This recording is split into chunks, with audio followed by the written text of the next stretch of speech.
Can you bring it a little closer to your mouth? Yeah. You're the only one that wants it. Usually people say pull it back further. I like it close. I feel like it sounds very intimate. But Why wouldn't you want it close in your mouth? I don't know. A Helluva Boss, they learned to do it my way. Is that a hickey on your neck? Yeah. I'm not going to defend it. Vacuum? Or is this sure. from a person? If you call a beautiful half black, half Filipino a vacuum, the vacuum, then yeah, I got in a fight with a real Hoover last night. Suction cup of a mouth. You tried telling someone I just described like that. No.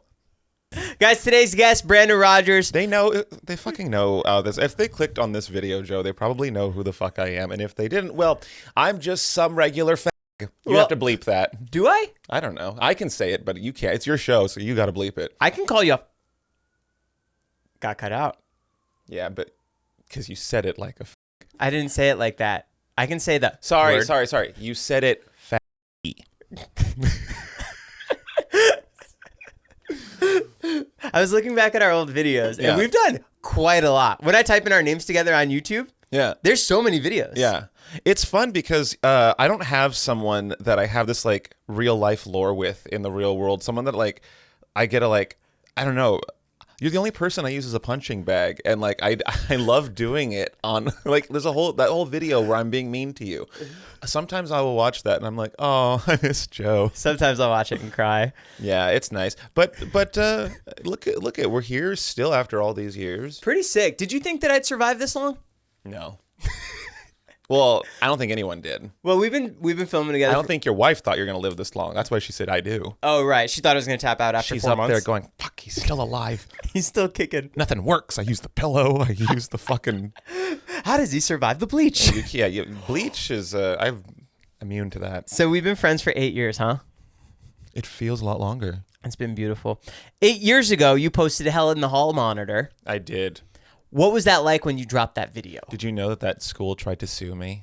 Shut up. Yeah, it's a Catholic school. And actually, I was just doing signing autographs last week in Pasadena, and someone came to my table and they said, I went to that school when you filmed that video. Oh, wow. Yeah, and we got permission in writing to go there and film. Who'd you reach out to get the permission? Whoever's their liaison to the public. It was some administrator in the office. But eventually, I think it went all the way up to the principal. Once they saw the video, and of course the kids are going to watch YouTube, they're going to see their school. They're going to talk about a teacher sees it, reports to the principal. So here I am in my late 20s getting reported to a principal. Did you have to go into the school? Hell no. Brandon Rogers from the principal's office? We got to talk to him. No, they sent me an email and they said, remove the video or we will take legal action. And I asked why, and they said, you didn't tell us what the content was about. And honestly, if anyone's seen Hall Monitor, Helen, it's really not that bad in comparison to like the arsenal of shit that's on my channel. So she sees this video, or I actually don't remember the gender of the principal, but they see the principal watches the video, hates it, writes me an email saying that it was under false pretenses, that you didn't tell us that this was going to be immoral and we will take legal action. And immediately right there, because at the time I worked for a law firm. So I take the email to my boss, who's he's a lawyer, and he said, oh, well, they just shot themselves in the foot right there with that word immoral. Because legally, what's immoral? It's a subjective word. People can find SNL immoral, right? And so because they're using almost like this religious stance at it, this like, oh, that's inappropriate. Like, what is inappropriate exactly? And so because the email seemed more like emotionally based off of like, how could you do this, young man? As opposed from like, well, this was not what you said. Their wording kind of got them fucked. And so, I just, in so many words said, oh, sorry, like, I don't think it's immoral. And it's your word against mine in terms of what is immoral. And I was pretty, like, honest about when we filmed there. I sent them the link to my channel. I wasn't like some guy saying I'm doing something entirely different. I said I'm doing a comedy sketch at a school. And, this is what I do for a living. So yeah, they and that was that. I never heard back from them again, but it's always been on the back of my mind of like, they're building a secret team of lawyers after all these years. We need to take Helen down. Yeah, right. But I don't know. I went to a Catholic school for a little bit. It was a Catholic school? It was a Catholic school. Oh yeah, I should have said that, huh? Yeah, they were very religious. But I feel like I learned more from Comedy Central than I did from my time at a Catholic school. And I don't know. I feel like they're trying to teach kids about ridiculous shit, and so am I. I actually have a lot in common with Catholic teaching. A lot of it uses crazy characters and crazy plot points, and they all have stories, good versus evil, who's going to win, right? At least mine, you get to chuckle a little more. Did it scare you at all that you were being sued? No, because I had nothing to lose. Like, I was like, I mean, the video, they were threatening to take it down. But they couldn't even they can't do that.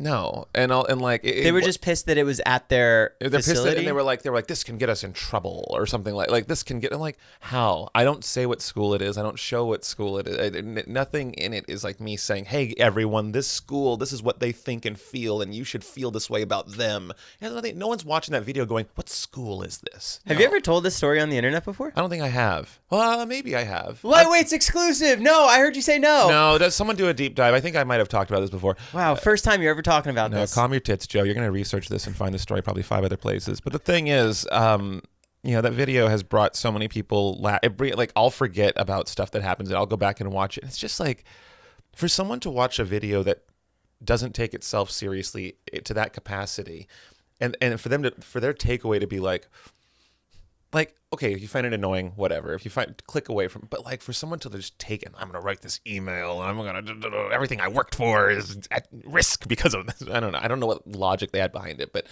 I mean, I can't imagine being that wound up to watch a video like that and have that kind of reaction. Have you ever gotten in trouble in another situation like that for filming? Because you do a lot of public stuff. You've done a lot. You're always on set somewhere. And I feel like a lot of the times you do ask for permission. I do. The thing is, I've never been an asshole about it. Especially like today, you see how people are just filming in public without asking people, and they get like millions of views, essentially forcing people to be actors in their videos without their consent, right? And then they make a ton of money, and it's like so I feel like I've always, even when we're filming in public, if someone's face is featured or even slightly recognizable, I ask, at least get their verbal consent. But I've never been in trouble to that degree of, something really scary or every time we film in public, I'm always very careful of not making people feel, like they're being exposed or being caught in a time, because then eventually they're going to see it, and then you have a whole situation on your hands. So, I don't know. What was the question? There's that video, Day in the Park, 31 million views, something crazy like that. Is it really? It's like, yeah, it's up there. It's insane. Shit. Congrats. Thank you. When you're filming stuff like that, you're at the park. There's so many people coming by, even Day at the beach. Do you get people trying to rain on the parade and like, you can't do this here? Yeah, but now it's easier to defend, because back then filming really was something like, they're filming here, but now everyone's got a camera out. So back then it was rare, you're saying? Back then it was rare. So if someone saw you filming, it was more of like a, don't do this. What this crazy absurd thing no one does. Don't do this here. It's public. My kids, you're going to... Trust me, I'm not filming your fucking ugly kids. Secondly, now... The funny thing is you would say that to them too. And I have... Well, not in so many words, but I'm like, really? You think I'm filming you?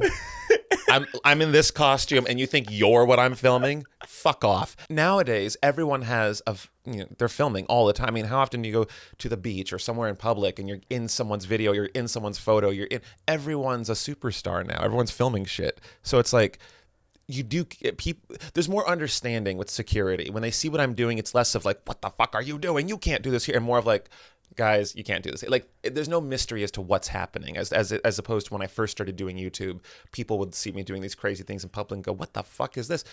It's especially nice when the security people know who I am. They still have to kick me out because they don't want to get fired, obviously, but it's done with a sense of like, niceness. Yes, I got kicked out of Pepperdine University once, but it was the slowest kick out of my life. As he pulled up on the truck, Joe, what's up? Gotta ask you to leave. And then it's our duty to find compassion, right? Because then you don't want to make them feel weird, Right? And then it's this moment of like, okay, here's someone who's a fan of me. How do I handle them being forced to kick me out? And it can be a very delicate thing because you don't want them to feel uncomfortable, and then that's their takeaway was that you made them feel uncomfortable on the job when they were just having to. So yeah, it's nice when security recognizes me, but then it's my job to like make sure I don't put them in a compromising situation, because sometimes security will feel lenient to even kick you out at all if they know who you are. So I don't want to get them in trouble. It's nice when you go out to a club and security. That's the nice place where they recognize, because then it's like you don't even have to pull out your ID. And then they go, I like your video. And I go, oh, I think. And if a bartender why am I gloating about this? I don't rely on fame to get me kicks. But if someone recognizes me in a place of where they can give me free entry to something or a shot, or a free joint. I got a free ice cream once. That was probably the best hookup. You hooked up with them. For the ice cream, yeah. Straight people say hook up real loosely. She gave me a free ice cream. What do the gays say? Hookup is a very specific thing in my world. Like what? Like glory hole type hookup? Well, let me just say that if your hookup was what my hookup is, I don't think you could be doing it in an ice cream parlor legally or during daylight hours. But no, yeah, my dad says it all. Yeah, maybe you and I can hook up around 2:00. Dad, please, you don't know what that means. You don't know what that means. It's like, yeah, we're gonna fuck each other. You film at a warehouse, and you were finishing filming one day, and you had to get out because there was an orgy happening later that night. Yeah, that's actually, I want to say you're exaggerating, but that's really actually what happened. What? So where I film at my house. No, a lot of the studios that I use are also shared with what? What? A lot of the studios that I use are sex dungeons. Sex dungeons, yeah. Also, they're like the Saw warehouse type places where people are getting mutilated, and actually, I don't know. I mean, the places I film would be ideal to kill someone because they're designed to be, you can't, like, soundproof. And then it's like if someone's screaming bloody murder, even if blood gets on the walls, no one's gonna quit. Oh, it's Hollywood. There's blood. Oh yeah, it's from a shoot. Anyway, no, yeah. A lot of the sets that I use are often used for orgies or porn. In fact, during Bryce, I think it was the first episode, there's a scene where we're sitting around a table talking about cancers, and we had to pause because there was in the next room over a furry thing being shot. A furry porn? Yeah. Really? Yeah. Did you guys check it out? Of course. What's it like? And also they were checking us out too. They would come out into our set when they would take breaks and watch us because they thought that we were interesting too. They thought you guys were the weirdos. They thought we were the weirdos. I mean, yeah, we definitely were weirdos, but then it was funny because they were like half the fur costume. Like they'd come out in half the suit and they'd be like, oh, what's this? And then we would like poke our heads in and look at what they were doing and go, oh, what's that? But yeah, all kinds of kinky stuff happens on the stages when we're not there. I film a lot in hospital sets. You'd be surprised what kind of things you could do in a hospital set. I didn't realize until I saw one day they were cleaning up before we filmed in there. The staff was like wiping down everything. And they're wiping down parts of the hospital set that I didn't know you could use. I was like, oh, like stirrups and things like that. And I'm just like, oh, that like I think it's kind of funny taking medical equipment and over-sexualizing it. And like the stirrups became a fuckable place. And then like the scale had like lube on the top of it because someone was holding it like this while they're getting, hospitals can be sexy and we've made them so not. But I think we should make hospitals sexy because that's, for most of us, the last place we'll ever be. I'm going to make that a hat. Make hospitals sexy again. I'm going to die in a ditch because I don't want to die in a fucking hospital if they're not sexy. Yeah, fuck that. No.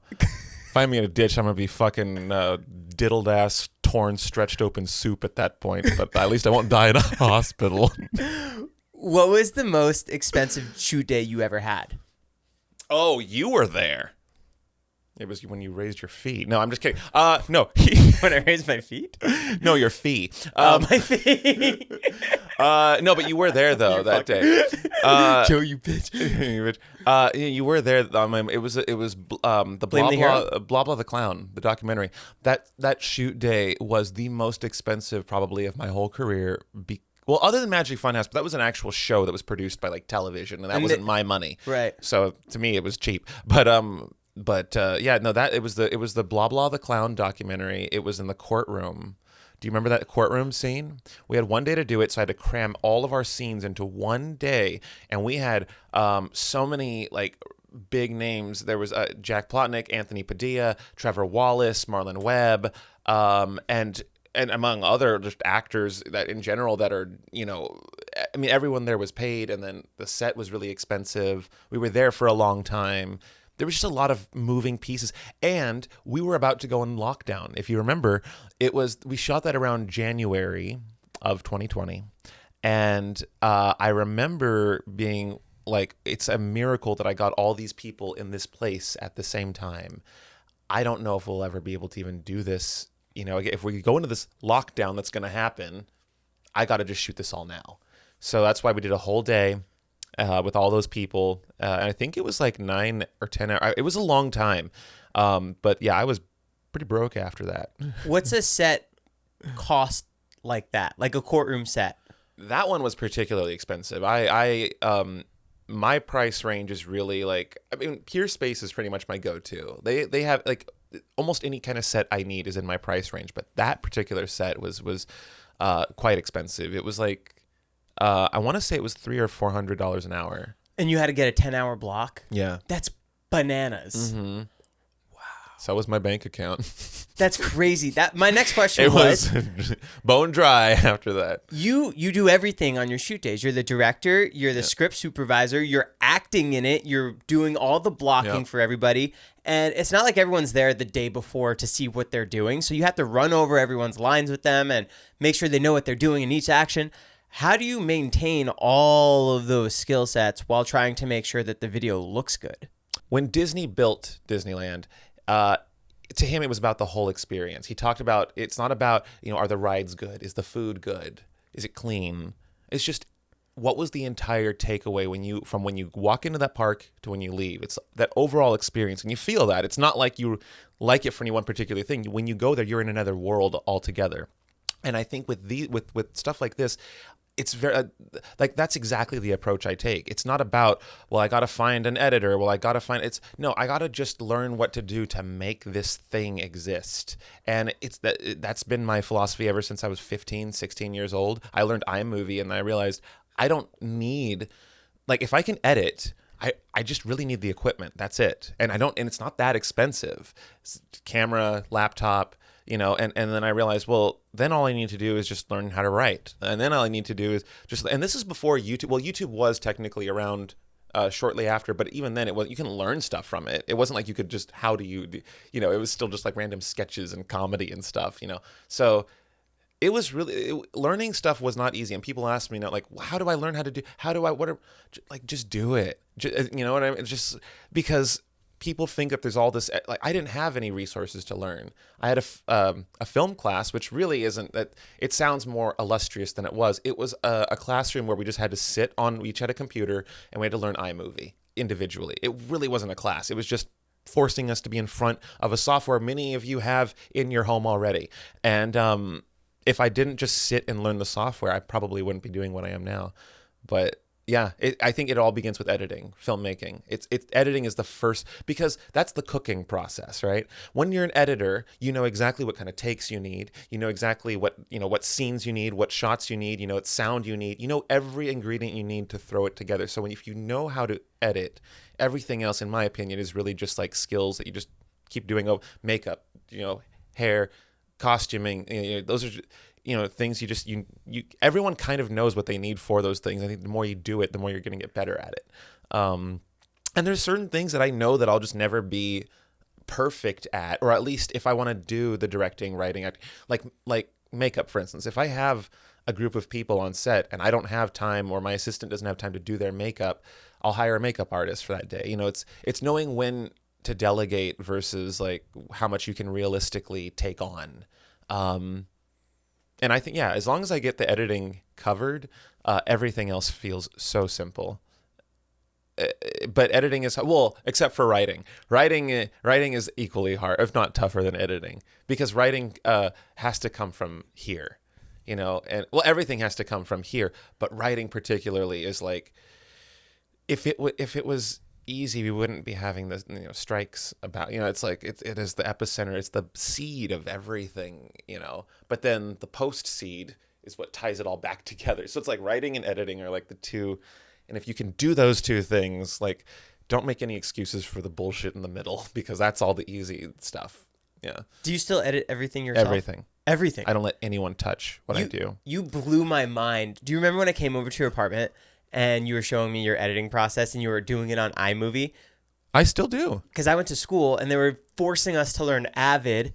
And we had to learn like this crazy, they're like, if you're ever in a newsroom, this is what they do it on. You need to bring it in here. That's what I hate about schools is they act like it's a set time period. It's a plateaued, permanent time period where it's like, this is how things are done. Yeah, maybe like now or yesteryear. But like, because I was the same way. I dropped out of college. I went to, I was studying like broadcasting and like television. And they were like, this is what you need to know to be like, you know, on television or to be an actor or to be a filmmaker. This is what you need in the industry. It was kind of this false promise of like, because if I had gone by their Bible, you know, and did exactly what I was told to do in college, I wouldn't have the flexibility to adapt to the world that we're in now. Like, this wasn't around fucking when we were in college. This what we're doing here? How would you describe this to someone in 2010? Like, it's like a radio show, but but it's also can be live, but also we're talking about what people, it's influencer, like everything is so new. It's so to say that like, this is a certain way you have to learn things. That's kind of bullshit, because who knows it tomorrow if that's going to be the best way to do it.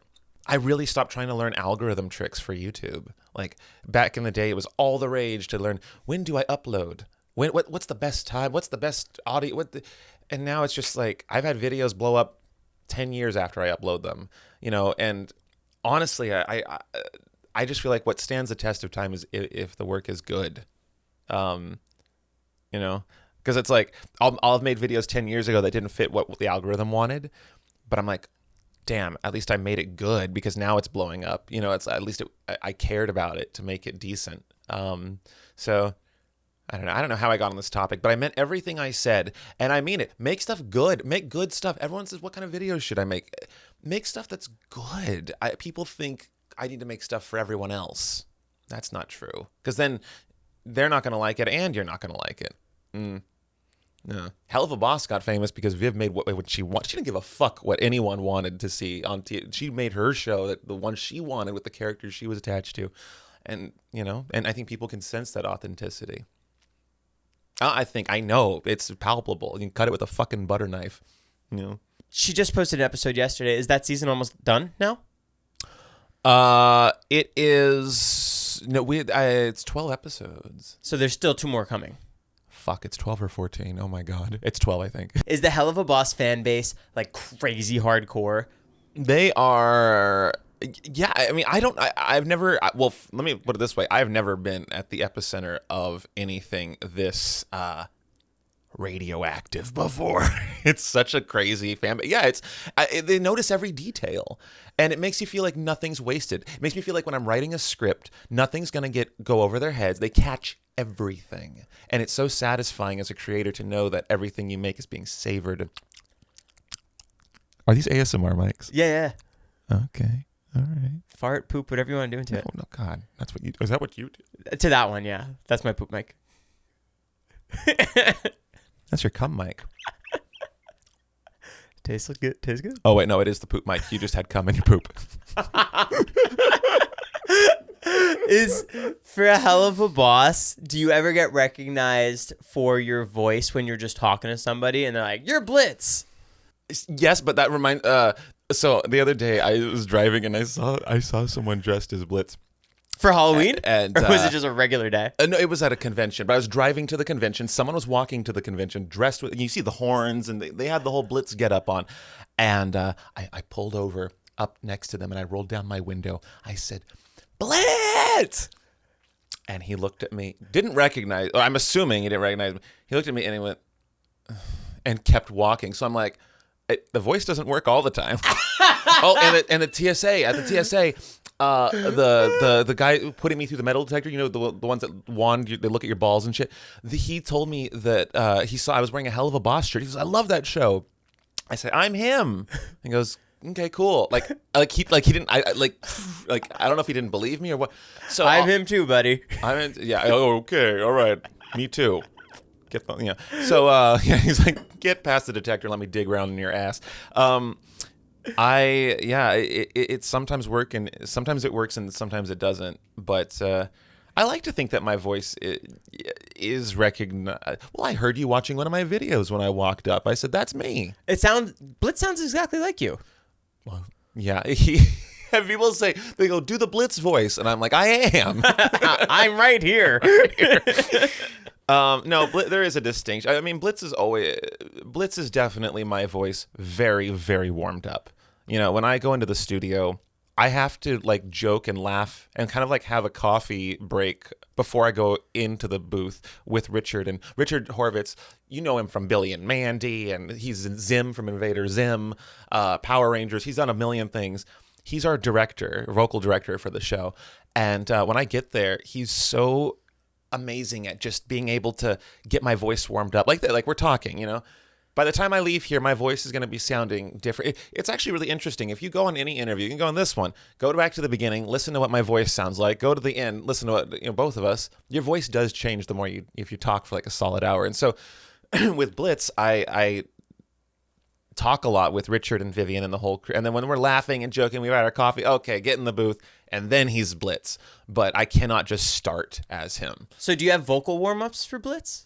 Yeah, it's just that. Just me like just talking. Just sometimes I'll be driving and I'll or like I'll sing along to a song, anything to get my like voice or activated, you know. Do you watch past episodes to get into it? No, because the thing is I know where like the voice comes from a very authentic piece of me, and the butthole. The butthole, yeah. But you know what I do have to do sometimes? I have to, the whole time I'm in the recording. Hey guys, it's me, Blitz over here. Did you get the take? No, he's some, with some of my other videos, I have to go back and be like, okay, am I still doing this accent the same? Like I have to make sure I'm doing it consistently the same. But with Blitz, it's so gutturally like a part of me that it's consistent, because Blitz is almost like the voice of me if I've had way too much coffee and I'm trying to be funny and I'm not landing it, so I'm just trying harder and louder, and it's just because I've been there before. I don't know what it is. Are you ever like that where you're at a party or you're in some social setting and you're just trying to be funny and they're all duds, and so you get louder and kookier and weirder, and then you realize I'm just drunk and trying to be funny? I don't really get invited out much, so no. You also don't try to be funny very much either. Anyway. What do you think of you being 35 still doing what you're doing? I'm very fortunate to have been doing it this long, but I also got into it for that. Like I knew I was in it for the long haul from the very beginning. I knew that when I started this channel, I wanted it to be a place of comedy that people could, I wanted this to be, if possible, my life in some way or another. I didn't know that it actually would be, but I knew that I wanted to do this for a long time. And I think when a lot of people, when they started channels back then, I don't know if they went into it, and I could be wrong, but I don't know if everyone went into it with this, like, this is going to be, a thing, a plant that I'm going to water and keep for a long, long, long, long time. And I was always in it for the long game. And even, so here I am now. I'm like, well, fuck, I'm still here. But I don't know. It's been like a child of mine. I feel like it's, in the sense that it's something that I've nurtured. I created and I've nurtured, and it's been with me, and now is old enough to help me. The channel is something that gives me life and gives me, and so it's almost like when the kid takes care of the parent. And I don't know. I mean, how do you feel about it? You've been doing it for how long? Same time, 2006. I love it. How old are you? 21. Yeah, that's right, because I'm 19. I'm 18 actually. Sorry, I was off because I'm younger than you. Oh, so that makes everything we did last year illegal. I'm 33, and Okay. I remember making videos when I was 16. I remember I used to take my dad's digital camera out of his closet, and I would use it for the day, and then I'd bring it back. But then my videos started getting more and more intricate to where I need the camera for like a reshoot the next day, so I wouldn't put it back. And then he'd look for it. He'd know that I took it. He'd get annoyed because I'm not responsible with things. I would have broken it or something. But I would take it to my friend's house, and I remember filming him on his basement couch, and he was laying there, and I scared him, and I uploaded it. It was like a 22-second video, and it got like 30,000 views. Holy shit. And what year was this? 2006 or 2007. 30,000 is massive for that time. And I was just like, what? Like, I remember the amount of reach that video had of just me scaring him with no context, and he just jumped, and we filmed it in his basement. I was like, this is the coolest thing ever. This was YouTube you posted it? YouTube. Wow. And I thought it was just the coolest thing, and that's how I got hooked. Like, Coolest right from little there. square video you ever shot. It was unreal. It was unreal. It was the worst quality. There was no context, but I just uploaded it, and I thought it was awesome. I remember the milestones of YouTube getting to like when it became rectangle, you know, the aspect ratio change, and then when like it became HD, and then you could upload longer than 10 minutes. And do you remember you used to get medals? I forgot about that was during the 5-star period, right? Where you could rate it was during 5-star when you rated it 1 through 5-star. But when you would upload a video, let's say you were like the most viewed video in comedy for that day, you got a medal. And if you were the most viewed for like that week, you had another medal, and you would have like different medals. And at one point I remember I had like 5 medals on there. I'm like, I'm hooked. I'm addicted. This is so cool. I was never, I don't think I got any medals. Really? Yeah. I wasn't a big channel for a long time. But didn't your channel blow up overnight? Kind of, yeah, but that was in 2013 or 2015. 2015 is when it blew up. So everything before that was kind of it was a slow fizzle up to that point. But I wasn't featured on any like front page or top whatever. I wasn't. But I remember the medals. I remember video responses. Do you remember that? Yeah, but I never did any. I liked those. I liked being like, because it would for those of you who don't know, in the comment section you could post either a comment or a video. So like vlogging was really popular, just people sitting and talking to their camera. So then people could sit and talk back in a video response. So basically like watchable comments essentially. And I made a lot of friends through those video responses because it gives you more personal like feedback to your work. You know, it's very low committal. They just click record response. Hey, that was a funny video. Boom, boom, it's in the comments. I miss that. Like that would be cool if there was a feature where like you're watching a YouTube video and like you want to like leave a comment, but you want to just say it and with your face, and you could just like write a comment or just say a comment and be like, that video fucking blew. You know? Oh, maybe that's why they stopped it. Probably. A little too harsh. A little too harsh. Oh my god. Damn. Ask me more questions. You have a bunch of different side quests. You do stand-up tour. You do Comic Cons. What's your stand-up tour like when you're going to all these different cities? Is everyone just so welcoming? Oh, yes. It's always an amazing crowd. And there's always that risk of like, oh, well, like you don't know what this crowd is going to be like, you know, because I go to a lot of different cities. I like going to new places too. Stand-up comedy is a great way. If you can tour doing anything, it's a wonderful way to see the world, or to see at least just the country. Is it pretty lucrative since it's just you?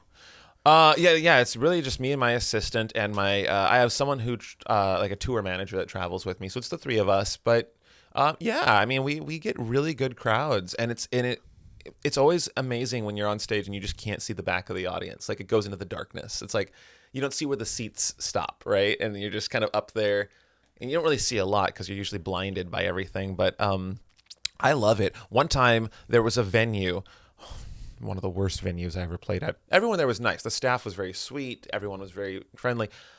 But they shared... Actually, no, this was the worst venue I've ever played at. Yeah. There was a bathroom... Okay, so imagine the stage like this. There was no backing to the stage. It was you told us last time. Oh, did I say it? Yeah. I would go in the bathroom and I interview the people, or like, yeah. Oh, good. I was like, should I say this now? Because I'm afraid that's inappropriate for me to say that I went in the bathroom with a microphone. But I've already said it on here. And you're still here. And I'm still here. You've been on the internet for so long. I feel like so many people have watched you and like really grew up with you and loved you. Have you had any cool stories from people of the years that they've been watching you? Yeah, comedy is an emulsifier for all kinds of people. You know, it's like sports or pizza. You know, it's like something everyone kind of likes. I hate sports, but you know what I mean. And it can be important to help siblings bond, to help parents and kids bond. I bonded with my dad through funny movies, quoting TV shows, memorizing like Austin Powers and stuff like that.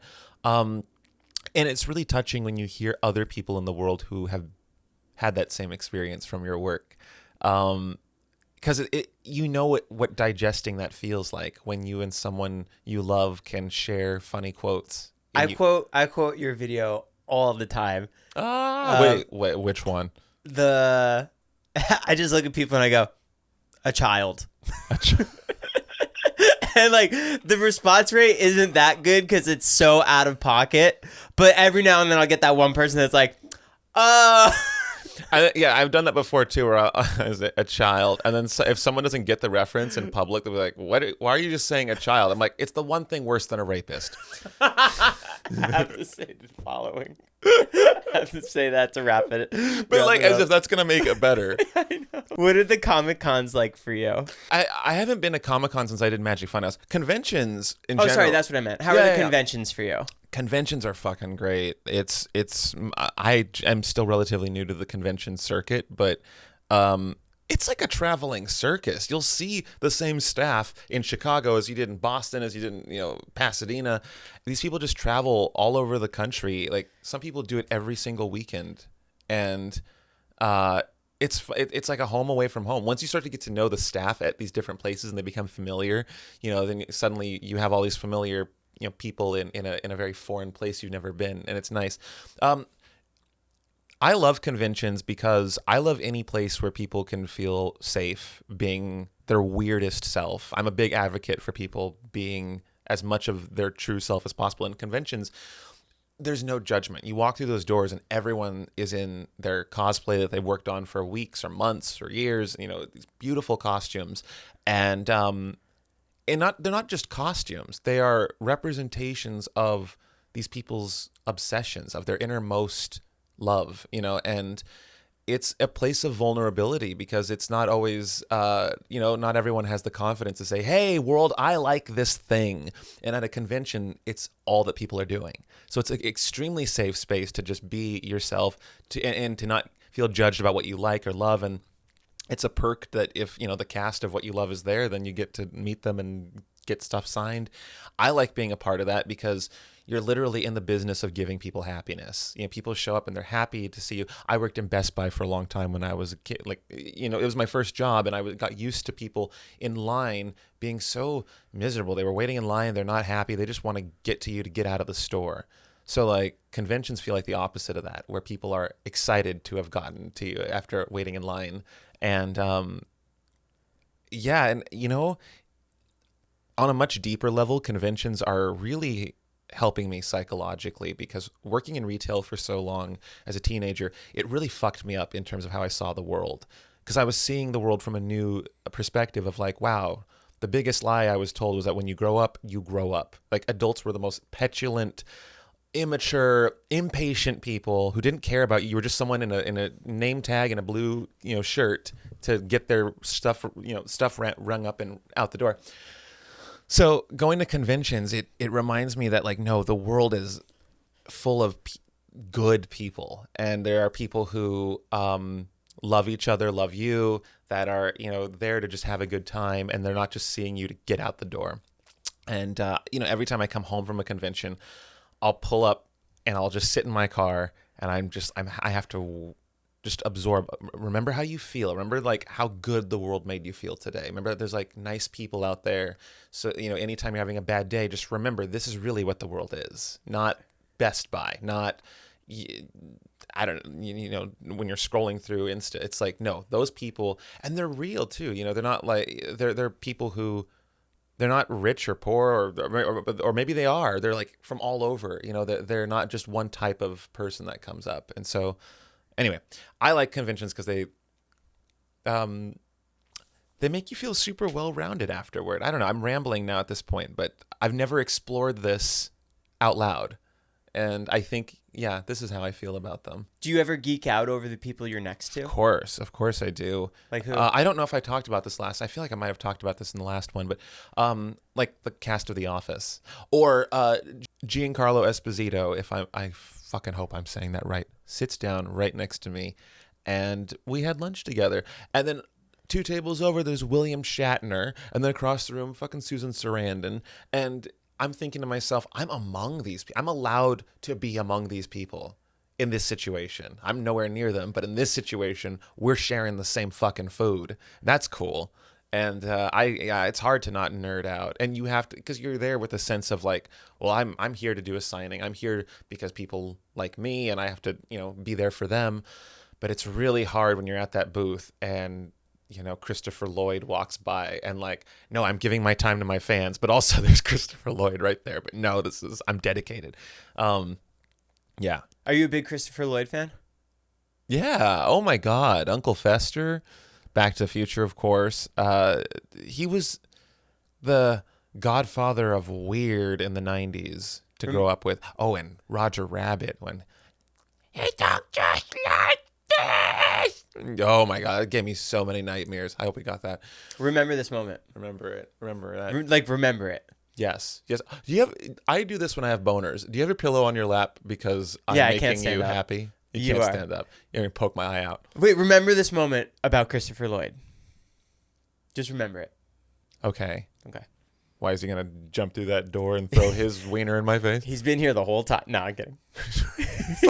45 minutes. Christopher Lloyd's been hiding in the closet. How much did that cost? Like, finally, you hit the trigger word. Christopher, come on out. Yeah, he's dead.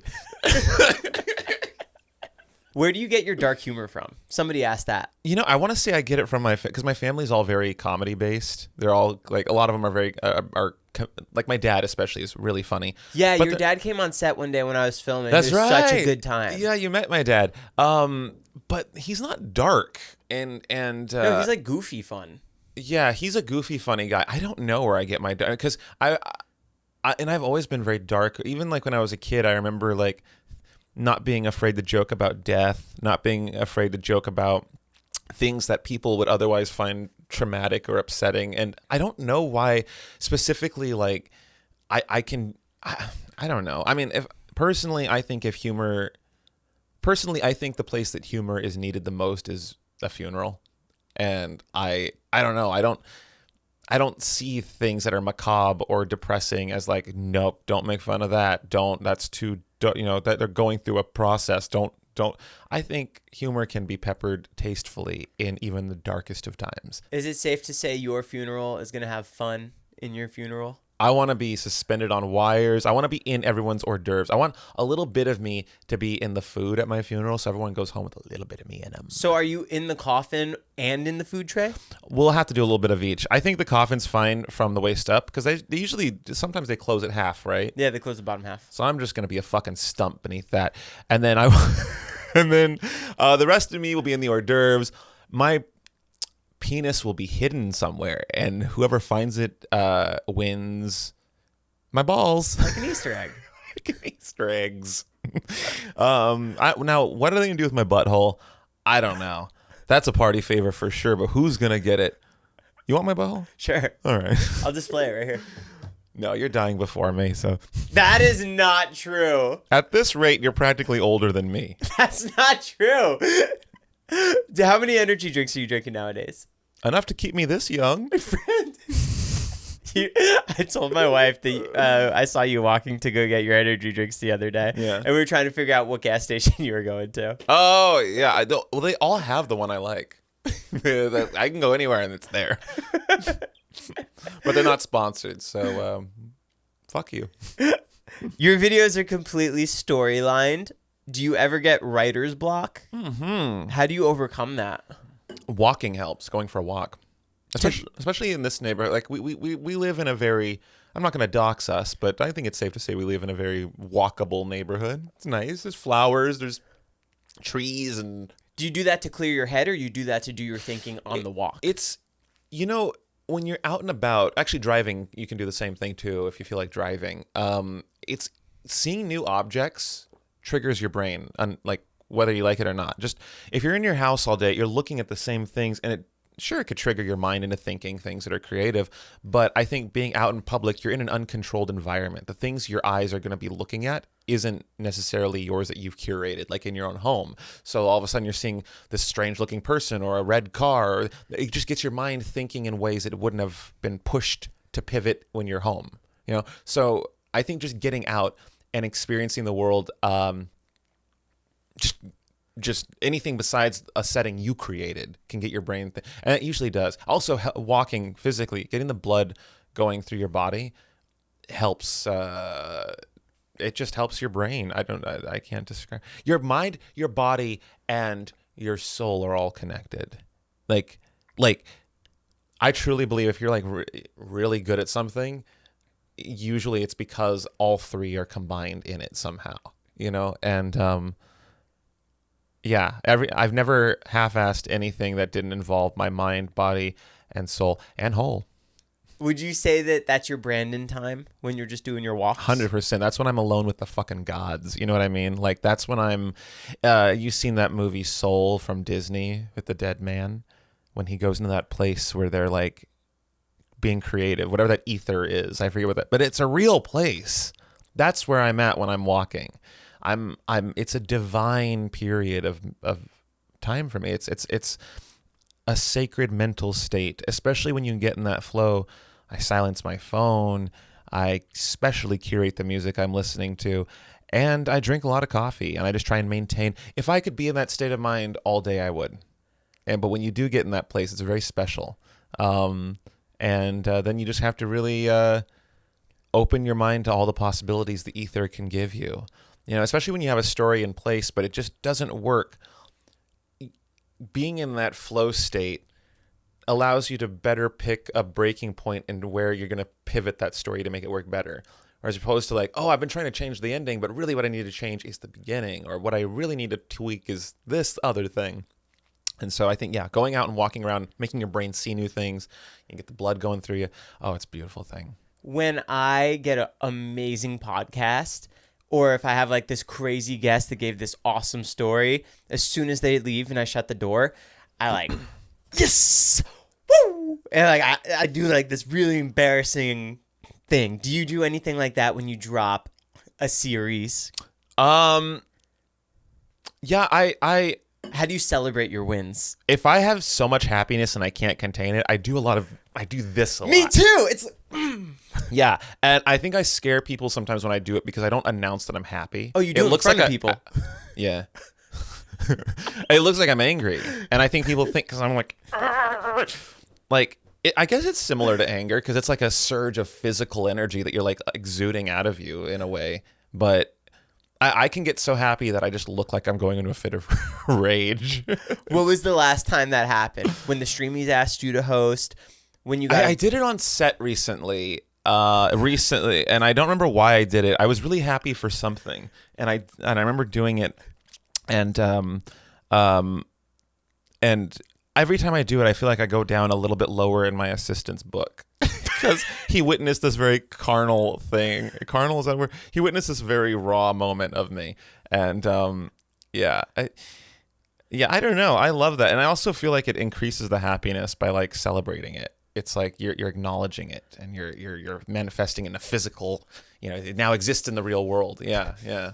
And this is one of the happiest times of the year for me. I don't know about you, but I love the holiday season in the industry here in LA because everything is shut down. Essentially after Halloween, the industry is especially after Thanksgiving, it's just a dead zone until January. That means that actors are available, sets are available, everything's available. I can be a filmmaker and all my toys are free because no one's being used by Big Daddy. Do you see yourself continuing where you are for the next. It's funny you say that, because before I didn't. This was never the end game. This was always a means to being in Hollywood, to being a film director, but I've gotten a taste of that. And I have a lot of friends who hit their big mark and got a TV show on a big platform.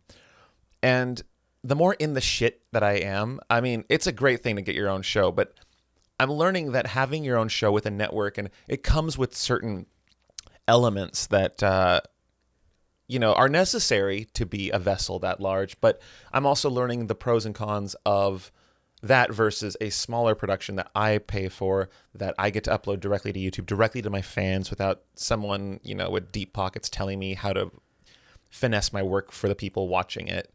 But then again, having a show on a bigger level, it comes with a lot of other perks too, but then there's more cooks in the kitchen, right? So to answer your question, did I ever think, I do think I'm going to, in some way or another, be making videos, but the landscape is always changing. Who knows if YouTube is going to be what it is now in 10, 15, 20, 30 years, or if TikTok's going to be, we've seen the rise and fall of giants and the success of unsuspecting little guys. Anything can happen.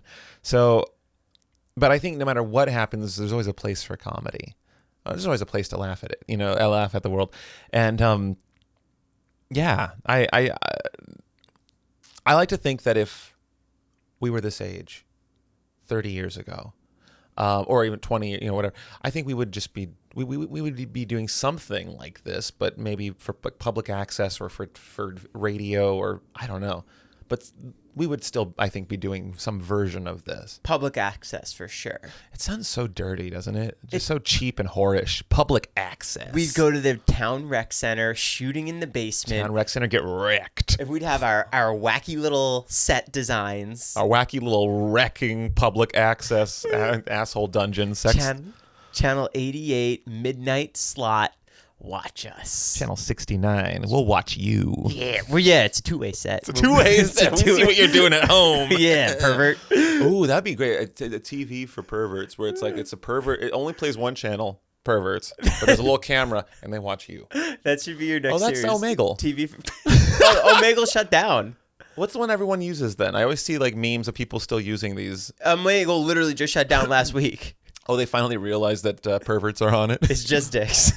Is it really? And I'm surprised it lasted this long. It's little kids like looking at live penises, looking back at little kids. How is this how has it lasted that long? I know. I'm surprised. It was on for like 12 years. I ended up dating someone for a short period of time that I met on Omegle. Really? Yeah. They were near your area? No. Where were they? Oh my God. I don't. Drop the story. They were in France. And did you meet them? Yeah. In America? Yeah, they came to America. I met them, and then I flew to France, and I lived with them for a little while, and then. Wait, what? Brandon, I've known you for so long. I don't talk about your perverted adventures. My perverted adventures. I knew about your other adventures. I didn't know about this one. I have a lot of lives that I've lived in this lifetime. That's such a good one. Okay, so you went to France. You lived with this guy you met on Omegle. Fell in love. He comes back to America with me. And I say, hey, I'm in college. If you want to be with me, this is a big part of my life. I'm in college, and I'm doing this show called Theater Class. And he was very supportive. He enrolled in all my classes with me and lived with me here in America. And, yeah. And then, we eventually broke up. But did he go back to France? Mm-hmm.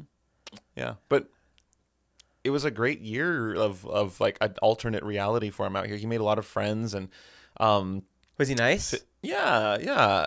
I mean, he's French, so as nice as he can be. But he was very sweet, and his family was very welcoming. They let me, when I lived over there, they treated me like one of their own, and there was a lot of really good food over there. And I think that's what I miss about him the most. We've been the restaurants that you ate at. No, the food of his I ate at. He would always cook all the time, and he made so many things. Foie gras, quack masseur. I can't say I don't know how to pronounce, but all kinds of things you could do with duck liver and cheese and bread and balsamic, which is different from balsamic vinaigrette, which I learned.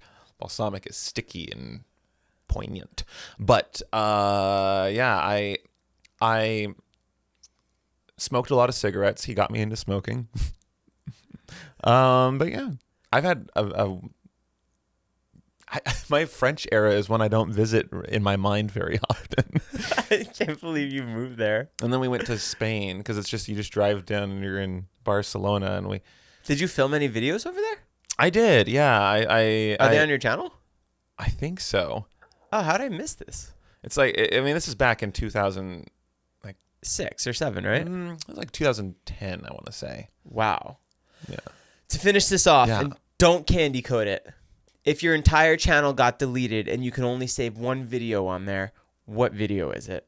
Oh, I feel like probably a day at the beach, or a day at the park, or the Power Rangers. I don't know. Only one. It'll be the one that I would have uploaded right now if it happened right now, because I could upload tonight all my videos in one video. No. Your entire channel gets deleted. You lose your hard drives. You only have one video that can be saved on YouTube. You really liked saying that. Okay. I think a day at the beach. I think a day at the beach, because it makes me happy. I remember being there at the beach. Like, it was fun. It was a fun video, and I think if I had only one video on my channel to rewatch over and over, that would be the one, because it takes me to a better place, both like time and place. You know, that was just a very happy. It was 9 days, and we had a blast. And then whatever one of the fucking ones we filmed, I don't know, but wow. We filmed at the beach, and that was one of my favorite days filming with you too. I want to film more stuff in places I enjoy being at. I think that's what I'm going to do differently. Do a video in Big Bear where you rent a cabin for the weekend.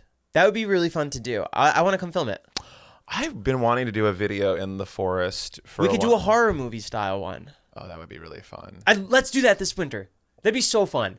I'd be down. Yeah, let's do it. Me and Ilya, who used to do this podcast, we rented a cabin at Airbnb, and we got like it must have slept like 15 people, because all of our friends were coming out, but no one came out. It was just the two of us. But it was really fun because it was snowing. We went snowboarding. It was this beautiful cabin. You snowboard? Yeah. And we were so isolated. It was the best time. Oh, wow. And it has like the cabin town vibes where you can go get hot cocoa, and there's snowboard shops. This is in Big Bear? Yes. It's such a good video setting. Holy shit. We should film there. That'd be so fun. A horror movie. I would love that. I really would. You know, people have been approaching me for horror lately. Why? I got approached to direct a horror film, and I haven't made up my mind yet if I want to or not, because I really do want to. But I don't know if... Huh? Is it a big commitment? Yeah. And as much as I want to, but then you mentioned that, and then Liam was mentioning horror to me. Horror has been coming up a lot lately, and I'm just like, I kind of do want to do something scary, but we'll see. Brandon, that would be so fun, because it's like such a cool setting. Let's do it. Wintertime, no one's doing anything, so let's do. It needs to have a hot tub. It had a hot tub in the backyard. Yes. It had a grill.